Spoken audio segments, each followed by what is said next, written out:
morning or afternoon, whatever it is where you are. Good day.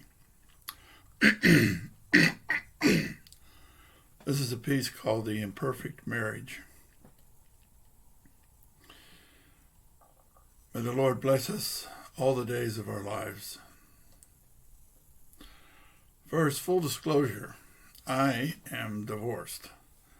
My marriage was annulled and I have not remarried. Secondly, I started this reflection by trying to simply reflect on the readings and their meaning. And these are the readings from the 27th Sunday in Ordinary Time. So from Genesis, we read the creation story in which God created woman from the rib of a man. And then in Mark, we read the confrontation between the Pharisees and Jesus, in which the Pharisees say that Moses allowed them to get divorced. And Jesus said, well, basically what Jesus said was there's no such thing as divorce. So I started to reflect on these readings and their meaning. Being a catechist, my thought was to share the Catholic understanding of marriage. I simply couldn't do that. I just couldn't. These readings are too personal for me. My own experience of marriage bears little or no resemblance to the ideal. In the gospel, it is obvious that the Pharisees regarded marriage as a legal relationship. They asked Jesus, is it lawful for a husband to divorce his wife? They confront Jesus with a legal question. I'm no expert on ancient Judea as it was in Jesus' day. I do know that Jews of the time treasured their family. They wanted sons to carry on the family and to support them in their old age. So one can imagine that there was an expectation that the wife would have babies. If she didn't, that might well be viewed as a problem. Just as today, there are myriad reasons that people use to justify their divorce. I can imagine that there were many reasons in Jesus' time. And of course, the people that were justifying their divorce were all men in Jesus' time. Women couldn't ask for divorce. Doesn't our culture do the same thing?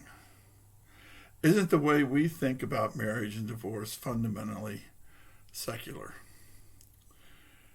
Marriage lived as a sacrament begins with the wedding ceremony and lasts a lifetime. The couple becomes a living witness to their parish of what love is. A fundamental principle for all Christians is that God is love, and wherever there is God, there is love. It is fundamental to being Christian, too, as Jesus said, love one another as I have loved you. We do not understand what love is from sermons or movies. Love is not something that is taught in school. We learn to love by seeing and experiencing the way certain couples relate to each other. By experiencing love from a parent or other relative as we grow up, or by the example of people like Mother Teresa or Sisters Pat and Waltera. And for many of us, by finally meeting someone and falling in love with them. That relationship then becomes a lived experience if both partners are determined to make the relationship work. Okay, that's the myth. We teach the myth, not the reality. The reality is ugly and messy. I can't tell you how many women the sisters have helped who were fleeing abusive spouses. I can't tell you how many families we've helped who have been abandoned by men who have abandoned their families.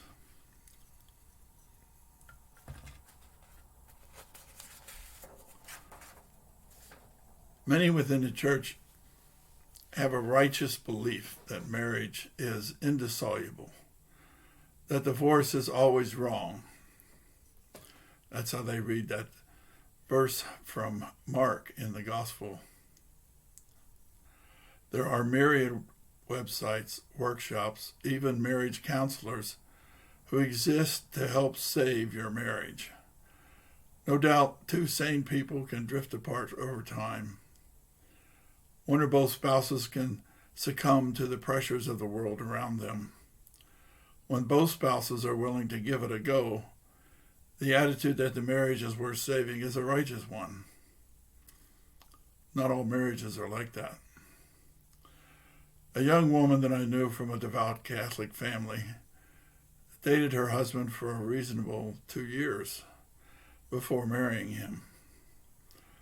On the day of their Catholic wedding, he got drunk and beat her. Turns out he was an alcoholic.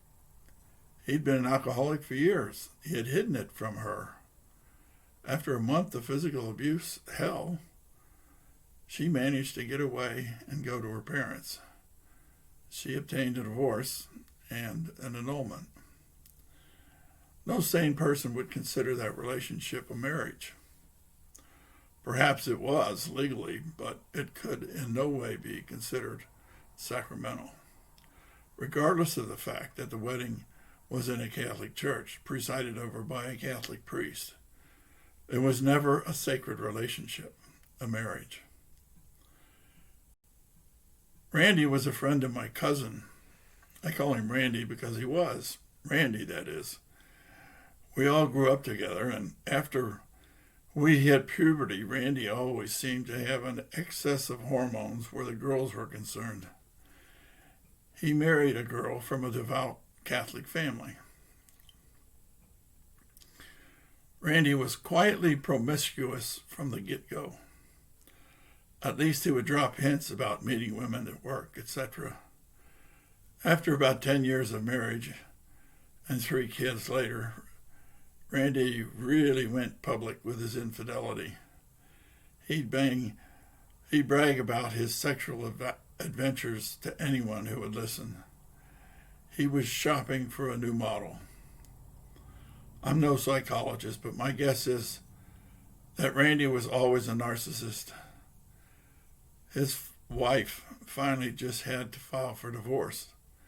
It was clear after many attempts to hold the marriage together on her part that she could have forgiven him until she was blue in the face. But he was determined to dump her for a younger woman.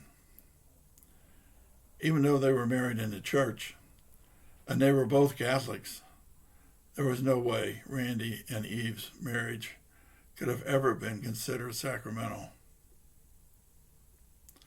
I know a guy, Alf, who was brought up in a devout Christian family. He married Sarah after he got out of the military, after only dating her for a few months.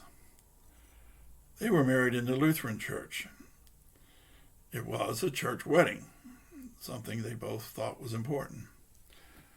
She was from a very dysfunctional family. He was from just the opposite background.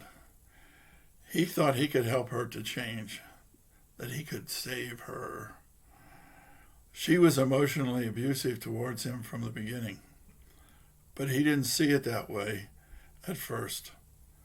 There were little things, like when she drove him away from his friends and then his family. She pushed him to make more and more money, never satisfied with what they had, and blaming him for the lack of what she wanted. There was never a we in the relationship, but only her needs and desires. Eventually, her mental illness became more evident. She asked for a divorce several times. Each time, she was obviously depressed. He was determined that they stay together. They had both joined the Catholic Church. After all, he had been taught as a child, and the Catholic Church teaches that divorce is wrong. He wanted her to get help. He started by arranging for them to see a counselor, and she went into a rage when they were with the counselor. She would never consider any kind of counseling for herself. Whatever was wrong wasn't her fault, but his. He finally gave up his righteous attitude when it became evident that her mental illness was doing real harm to their kids, and he instigated a separation and eventually a divorce. She has never sought counseling. They both went to see the same GP, a woman. On the first visit to the GP after the separation, he told the doctor of their separation. The doctor's response was, "It's about time."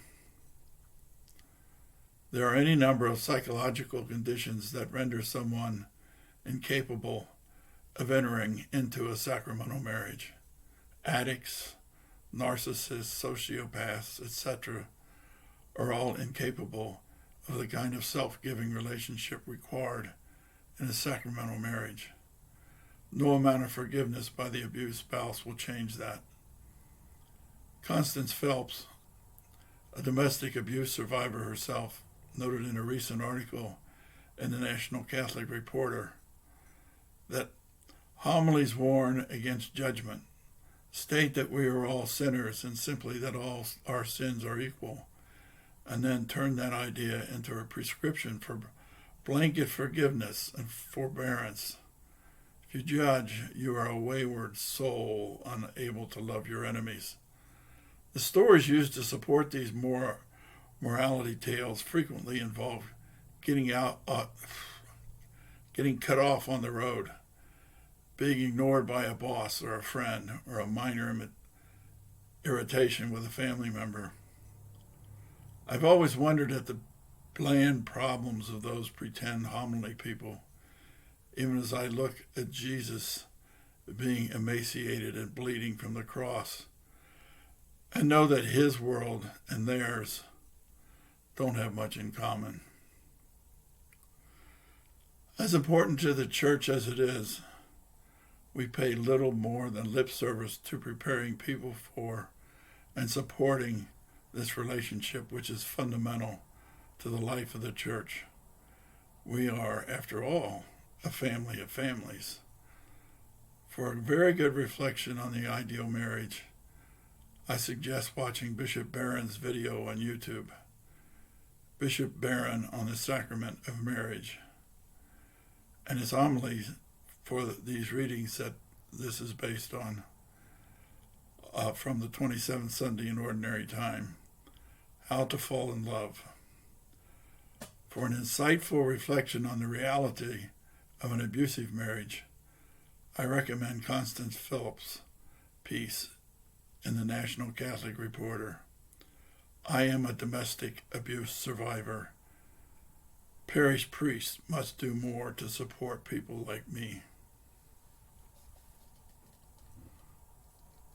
Thank you, and God bless.